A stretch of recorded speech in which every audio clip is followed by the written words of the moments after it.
दिल्ली की आम आदमी पार्टी सरकार के सामने सबसे बड़ी चुनौती है ऑर्डिनेंस बिल। हमारे साथ आम आदमी पार्टी के राज्यसभा सांसद जुड़ गए हैं, राघव चड्ढा। और सबसे बड़ा सवाल यही है कि अब कैसे आप निपटेंगे संसद के भीतर, क्योंकि राज्यसभा में तो ऐसा लगता है कि आप इसको गिराने में कामयाब नहीं हो पाएंगे। तो क्या रणनीति है आपकी? देखिए, पहली चीज़ तो यह है कि इससे ज़्यादा संवैधानिक और इलीगल बिल कभी भी सदन के भीतर नहीं लाया गया। ये सबसे ज़्यादा असंवैधानिक है और शायद ही भारत के इतिहास में ऐसा हुआ हो कि एक संवैधानिक पीठ के सर्वसम्मति के फैसले को मात्र 8 दिन में बर्बरता से सरकार ने पलट दिया। हम कैसे हराएंगे? हम ऐसे हराएंगे क्योंकि ये एक धर्म युद्ध है। धर्म हमारे साथ है, अधर्म भाजपा के खेमे में। सच्चाई हमारे साथ है, बुराई भाजपा के खेमे में है। और मेरा अपना ये मानना है कि धर्म और सच्चाई की, अच्छाई की जीत होगी और भारतीय जनता पार्टी की हार होगी। और मैं आपके चैनल के माध्यम से भाजपा के भी सांसदों को अपील करता हूँ कि आप लोग भी संसद भवन के भीतर भारत के संविधान की शपथ लेकर बैठे हो। आपने भी कसम खाई है संविधान को बचाने की, तो संविधान को बचाना है, लोकतंत्र को बचाना है, तो इस बिल को हराना होगा। इसको हराने में हमारा सहयोग करें। सेवा बिल में क्या क्या आपत्तियां आपको हैं? और क्योंकि जब ये सदन में आएगा तो जाहिर सी बात है, एक तरफ आप लोग मणिपुर को लेकर चर्चा की मांग कर रहे हैं, सदन नहीं चल पा रहा है।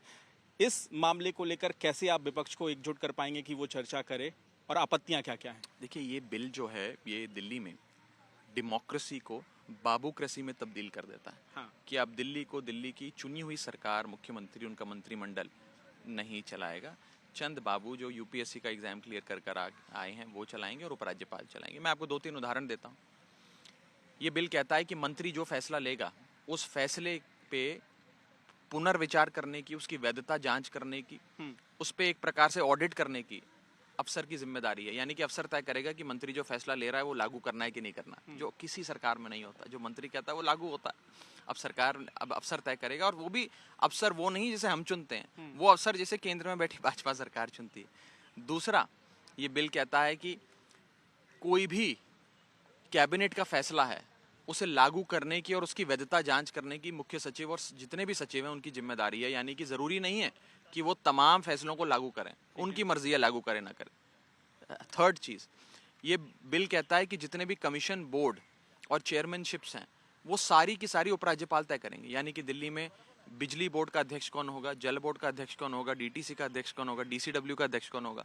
यानी कि आपका बिजली का बिल आएगा कि नहीं आएगा, अभी उपराज्यपाल तय करेंगे। अब पानी का बिल आपका आएगा कि नहीं आएगा, ये उपराज्यपाल तय करेंगे।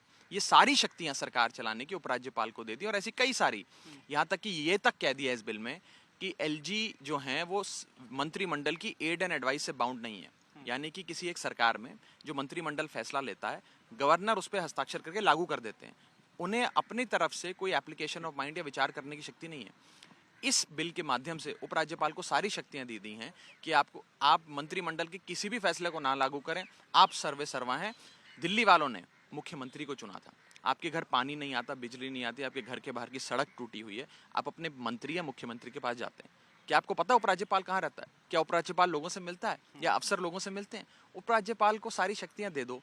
और वोट जनता अरविंद केजरीवाल जी को देकर चुनती है जिम्मेदारी देने के लिए। तो ये कहाँ की लोकतंत्र है, कहाँ की डेमोक्रेसी बची? एक प्रकार से डेमोक्रेसी खत्म करके बाबूक्रेसी में तब्दील कर दिया दिल्ली को। सवाल मेरा अहम यही है कि ये तमाम बातें और आपत्तियां तो आपने बता दी राज्यसभा में, लेकिन क्या आपके पास इतनी ताकत है? क्योंकि अगर ये बिल पास हो जाता है दोनों सदन में तो जाहिर सी बात है कि आपकी मुसीबत फिर बढ़ जाएगी। और आगामी सालों में चुनाव है, लोकसभा है, फिर दिल्ली का विधानसभा भी आएगा, तो आपको डर है कहीं ना कहीं। देखिए, ताकत कितनी है आपके पास राज्यसभा में इसे गिराने की? देखिए, राज्यसभा के भीतर जब ये बिल लाया जाएगा उस समय क्या आंकड़े होंगे कि किसके खेमे में कितने वोट, किसके खेमे में कितने वोट, उस दिन बैठकर तय करेंगे और उस दिन उस पर ज़्यादा विस्तार से चर्चा करेंगे।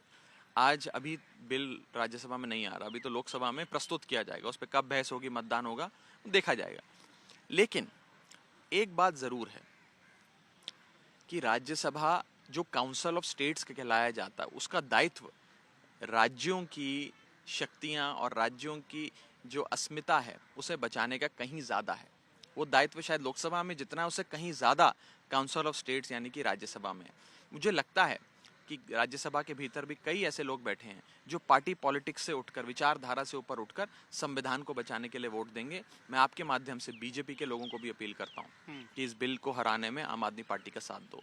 आप लोग भी संविधान की आपने कसम बात लेकर की आए। किसी बीजेपी के सांसद से? आप अपील तो कर रहे हैं, आपने संपर्क किया क्या किसी से? मुस्कुरा रहे हैं आप? मैं आपके माध्यम से कह रहा हूँ, आपका जो चैनल है उसे पूरी दुनिया देखती है और ज़रूर बीजेपी के नेता भी देखते होंगे। मैं उन सबको कहना चाहता हूँ, संविधान को बचाने के लिए, लोकतंत्र को बचाने के लिए हमारा साथ दो।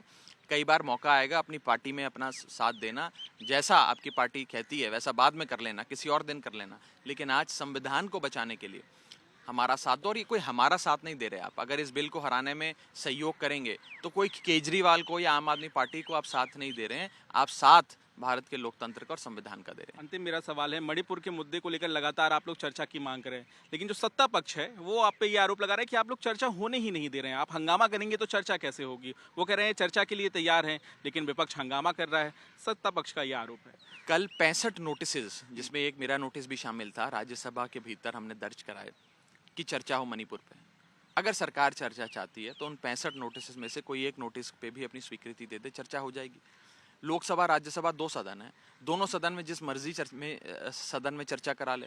लोकसभा में आंकड़े ज्यादा हैं सरकार के पास, लोकसभा में चर्चा करा ले।